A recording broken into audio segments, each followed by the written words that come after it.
Yes. Yeah. Were you at home or you left? Now I'm inside the van putting books on. Okay. Just long, quick story short. Do you want me, must I find you later? Now just give me, I'll just put a U-bolt in here and I've got to try and screw this thing in before the group starts. Okay. Phone me in 5 minutes. 5 minutes. Okay. Okay, cheers. Okay. Yeah, cheers. Blah, blah, blah.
On the driver's side, I fitted 3 eye bolts,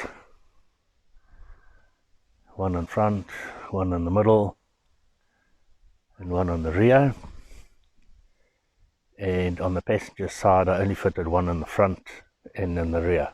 These eye bolts that I fitted, I'll explain and show the reason why I did fit them and what the use is for them.